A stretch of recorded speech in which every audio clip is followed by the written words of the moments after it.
Hi, this is another episode of Profits and Purpose, telling the story that business is a force for good. And I'm Debbie Brown, president of Colorado Business Roundtable.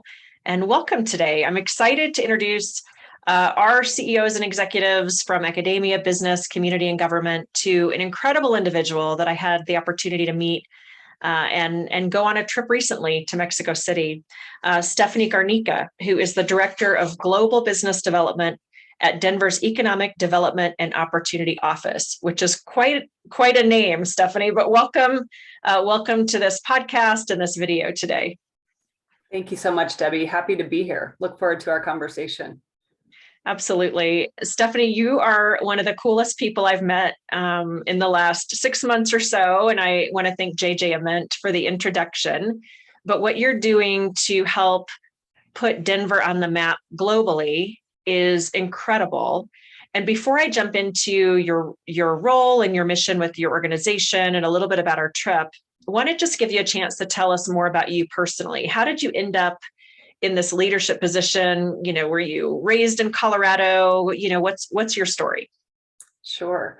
Well, thank you so much. And it's been so wonderful getting to know you as well. And I'm grateful to JJ for the introduction. And it's funny how our paths really hadn't crossed before, but now they seem to be intersecting quite frequently, which I'm super excited about because I feel there's a lot we can do together. So I was pretty much raised in Colorado. I moved here when I was 8 years old. And honestly, from the time I was a young kid, I got excited about crossing even state borders. I loved travel. I loved meeting people from different places.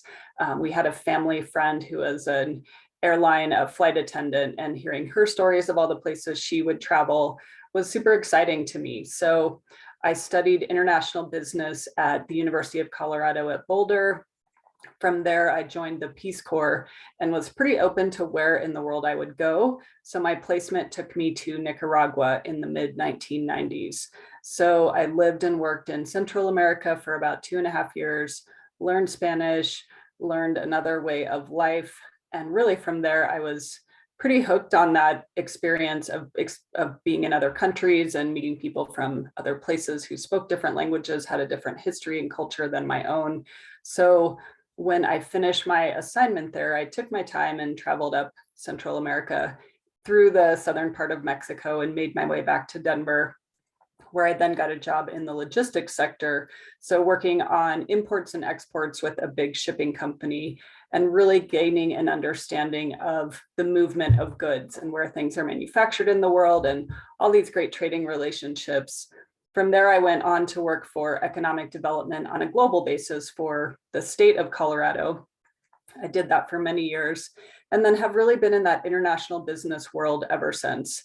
So it's been fun to be part of the growth of Denver becoming more on the global map, but also doing something to actually enable that to happen. Well, and I had forgotten about Nicaragua being your first sort of entry point, and I would think that could have gone either way, right? As far as that seems like kind of a tougher assignment. Yeah, absolutely. It is one of the most developing countries in the Americas. So yeah, there were some changes and certainly had to adapt to a different lifestyle, but the warmth and just humble people who opened their hearts and their doors and gave us whatever they had, it really taught me many things. And also it gave me this idea that I wanted to be able to help people as well from other countries, or especially if English wasn't their first language and they were arriving into the US, what could I do to help welcome them, make them feel at ease and comfortable and be a resource to them? So I think that has definitely influenced how I do the work that I do and why I do it.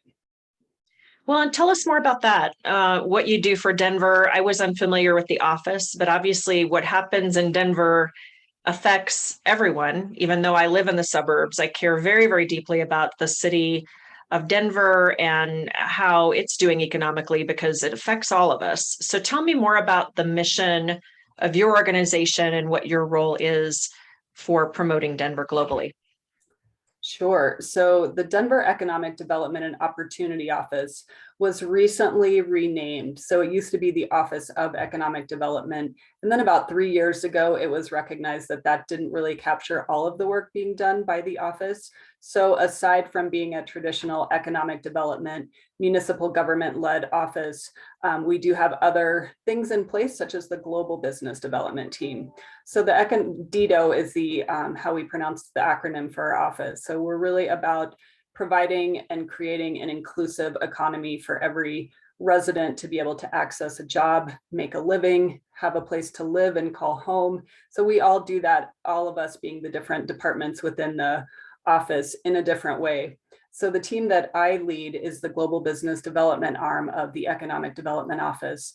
And so we primarily focus on promoting Denver as a great destination for international businesses that are looking to have a location and presence in the US.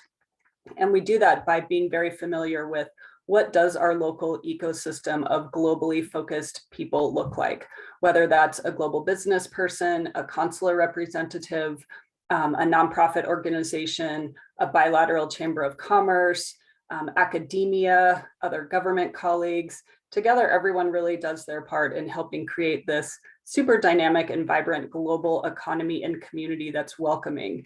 So from there, we connect with businesses that are looking to expand into the US, tell them what's happening in Denver, introduce them to the right resources that can help them to be able to decide if this really is the right fit for them. And what we hear time and time again is that not only is Denver, with its pretty central geographic location within the US, a great destination because of that geographic ease to connect east or west, north or south, but that we have this super well-connected airport that allows them to visit clients, partners, get home to their home country, wherever that may be. The time zone is very conducive to being able to connect with virtually anyone in the world in a business day here. And then the welcoming community that they experience and encounter that is super open to meeting with them, making time for them, guiding them, inviting them to events, pulling them in and really integrating them. And that's a pretty critical component that I don't believe every city in the US offers. So all of that coupled with great talent and access to it and a super high quality lifestyle leads to people from many different parts of the world being attracted to Denver. And that's a huge mission. And I was thinking about when you mentioned the airport, how we're one of the busiest airports in the world, but what a huge mission for your organization. But how is Denver doing? Because I think you and I would say, a lot's changed in the last even 5 to 10 years in terms of startups coming here from all over the world, a different kind of focus. But what is our trajectory in your mind for Denver? Definitely still on the upswing. And even throughout the pandemic, with people with country borders being closed and people being unable to physically travel here, even through virtual programs that our team hosted and that other organizations throughout the state hosted, where we could feature and highlight the collaborative nature of our community and go into detail of everything that they would get if they were to immerse themselves here and choose to call this place their home. They were convinced and sold, and we had many companies agree to open an office in Denver as soon as the travel restrictions lifted. And they did. We had a huge influx of companies earlier in 2022 that were finally able to make their way here because of borders being open, literally rent out a space, hire people, and some even hired people virtually that they hadn't met in person, but they just were convinced and sold that this was the right place for them.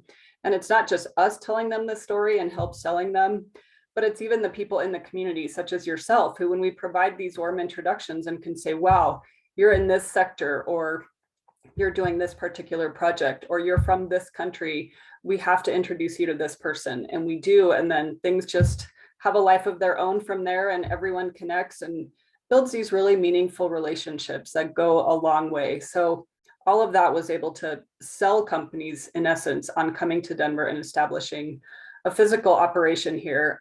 So I think we're still on that same trajectory. I don't feel that our collaborative nature or that welcoming spirit will go away anytime soon. Plus the talent that we have here, again, the lifestyle, the diverse industry and diverse sectors, and this whole supportive ecosystem that really helps companies from a startup phase to a well-established phase, everything in between, tons of resources from a government perspective, a private sector perspective, chambers, trade associations, academia. You really do have it all here to pave the way for a successful landing here in Denver. Absolutely. Well, I think we have only time for one more question, Stephanie, because I know you're busy. But wanted to just ask you, you and I were recently on a trip, speaking of global mindedness and global collaboration, a trip to Mexico City with the Biennial of the Americas, and would love to just know what were your one or two highlights from that trip and seeing Mexico City this time. Wow. Yeah, it's so hard. I feel like every single experience we had was such a highlight and so outstandingly conducted and executed. Honestly, what stood out to me from the Colorado delegation side was how representative and inclusive it was.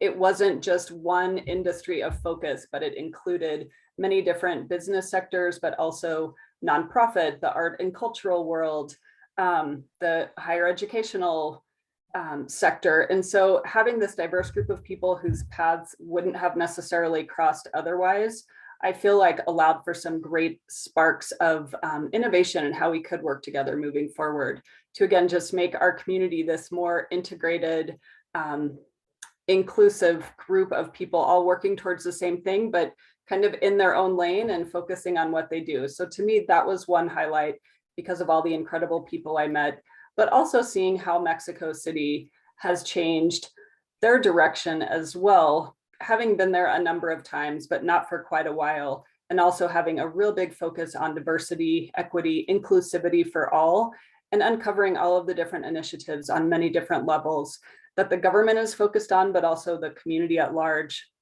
to make it a really accessible and inclusive economy and city for people of any age, of any background, of any socioeconomic class. So that was really refreshing to see and interesting to learn about what they have prioritized and how they've gone about implementing it. Yeah, I couldn't agree more. I was actually just talking to Flora Jane about the trip and thinking about highlights, and I summed it up as, you can't develop the relationships we did over just a cup of coffee in Denver meeting someone, but how do you bring not only these Colorado leaders from academia, the nonprofit sector and business, bringing people together for a couple days of intense study on these policy issues and how we all are so interconnected. I've just got follow-ups for months and months, and not just follow-ups, friendships, frankly, of people that we're going to find ways to build on, becoming allies for each other and all the things that we do. So really, really impactful. And it just makes Denver stronger. It just makes Colorado stronger. It really does. Yeah. The more we can elevate each other and just be aware of what all of us are doing in our own respective worlds, it does open those doors for collaboration. And like you said, it makes all of us stronger and better people. So it was a fantastic and amazing program, opportunity, professional development, just very collegial and fun. So I'm glad. Way too much fun. Yeah. Well, thanks, Stephanie, for the time today. If folks want to learn more about what your mission is for your group, can you just tell us the website where people can go? Yeah, gosh, you know what? I have to look up the exact link to our website, but you can go to denvergov.org is probably the best place to start. And then from there, type in the Global Business Development Team, and you'll get connected to us and all of the programs that we offer. And then just in general, the Denver Economic Development and Opportunity LinkedIn or any social media account also highlights the different programs coming out of all of the agencies within, or all of the divisions within our office. So really cool stuff happening to help elevate everyone here in the city. Yeah, absolutely. Well, thanks, Stephanie Garnica, for joining us. This has been Colorado Business Roundtable, Profits and Purpose, telling the story that business is a force for good. Thanks for joining. Bye. Thank you. Great to see you.